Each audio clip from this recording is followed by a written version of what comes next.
ಮಾಜಿ ಶಾಸಕ ಮಹದೇವಪ್ಪ ಯಾದವಾಡ್ ಮನೆಗೆ ಮಾಜಿ ಮುಖ್ಯಮಂತ್ರಿ ಜಗದೀಶ್ ಶೆಟ್ಟರ್ ಭೇಟಿ.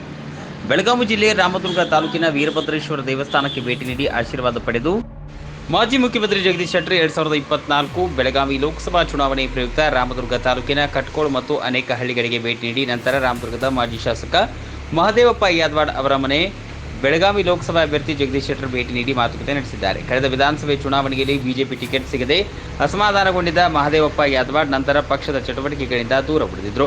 ಬಿಜೆಪಿ ಬಗ್ಗೆ ಅಸಮಾಧಾನಗೊಂಡಿದ್ದ ಮಹದೇವಪ್ಪ ಯಾದವಾಡ್ ಅವರನ್ನು ತಮ್ಮ ಪಕ್ಷಕ್ಕೆ ಸೆಳೆಯಲು ಕಾಂಗ್ರೆಸ್ ನಾಯಕರು ಗಾಳ ಹಾಕಿದ್ರು. ಇದರ ನಡುವೆ ಬಿಜೆಪಿ ಅಭ್ಯರ್ಥಿ ಜಗದೀಶ್ ಶೆಟ್ಟರ್ ಅವರು ಶುಕ್ರವಾರ ಮಹದೇವಪ್ಪ ಯಾದವಾಡ್ ಅವರ ಮನೆಗೆ ಭೇಟಿ ನೀಡಿ ಮಾತುಕತೆ ನಡೆಸಿದ್ದು ವಿಶೇಷ ಮಹತ್ವ ಪಡೆದುಕೊಂಡಿದೆ. ಮಹದೇವಪ್ಪ ಯಾದವಾಡ್ ಜೊತೆಗೆ ಮಾತುಕತೆ ನಡೆಸಿದ ಜಗದೀಶ್ ಶೆಟ್ಟರ್ ಯಾದವಾಡ್ರ ಅಸಮಾಧಾನವನ್ನು ತಣಿಸಿದ್ದಾರೆ.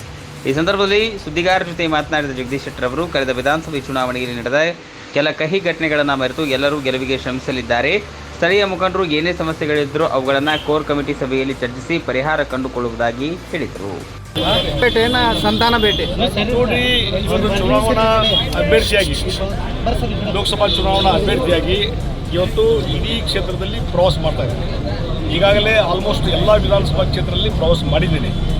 ರಾಮದುರ್ಗ ಒಂದು ಉಳಿದಿತ್ತು, ಅದಕ್ಕಾಗಿ ಇವತ್ತು 5ನೇ ತಾರೀಕು ನಿಗದಿ ಮಾಡಿ ಈಗ 4-5 ದಿವಸದಿಂದಲೇ ಡೇಟ್ ಫಿಕ್ಸ್ ಮಾಡಿ ಇವತ್ತು ಇಲ್ಲಿ ಪ್ರವಾಸ ಇಟ್ಕೊಂಡಿದ್ದೀನಿ. ಚುನಾವಣಾ ಪ್ರವಾಸದ ಹಿನ್ನೆಲೆಯಲ್ಲಿ ಇಲ್ಲಿ ಪ್ರವಾಸ ಮಾಡ್ತಾ ಇದ್ದೇನೆ ಮತ್ತು ಈ ಪ್ರವಾಸದಲ್ಲಿ ಮೂಲವಾಗಿ ಎಲ್ಲ ವಿಧಾನಸಭಾ ಕ್ಷೇತ್ರದಲ್ಲಿ ಅಲ್ಲಿದ್ದಂಥ ಪಕ್ಷದ ಪ್ರಮುಖರನ್ನು ಭೇಟಿ ಮಾಡುವಂಥದ್ದು, ಅಲ್ಲಿದ್ದಂಥ ಗುರುಗಳನ್ನು ಭೇಟಿಯಾಗುವಂಥದ್ದು, ಮಠ ಮಾನ್ಯಗಳಿಗೆ ದೇವಸ್ಥಾನಕ್ಕೆ ಭೇಟಿಯಾಗಿ ಆಶೀರ್ವಾದ ತೆಗೆದುಕೊಳ್ಳುವಂಥ ಕಾರ್ಯಕ್ರಮ ಮೊದಲ ಹಂತದಲ್ಲಿ ಮಾಡ್ತಾ ಇದ್ದೇನೆ. ಅದಕ್ಕಾಗಿ ರಾಮದುರ್ಗದಲ್ಲಿ ಆ ಹಿನ್ನೆಲೆಯಲ್ಲಿ ಇವತ್ತು ಬಂದಿದೆ. ಸರ್, ಮಹದೇವಪ್ಪ ಅವರ ಭೇಟಿ ಏನಾಯಿತು ಅಂತ ಸರ್? ಅವರು ಸ್ಪಷ್ಟವಾಗಿ ತಮ್ಮ ಹೇಳಿಕೆಯನ್ನು ಕೊಟ್ಟಿದ್ದಾರೆ. ಇವತ್ತು ದೇಶದ ಒಂದು ಹಿತದೃಷ್ಟಿಯಿಂದ ಮತ್ತು ನರೇಂದ್ರ ಮೋದಿಯವರು ಮತ್ತೊಂದು ಸಲ ಪ್ರಧಾನಮಂತ್ರಿ ಆಗುವ ದೃಷ್ಟಿಯಿಂದ ಇವತ್ತು ಜಗದೀಶ್ ಶೆಟ್ಟರ್ ಅವರನ್ನು ನಾವು ಬೆಂಬಲಿಸ್ತೇವೆ.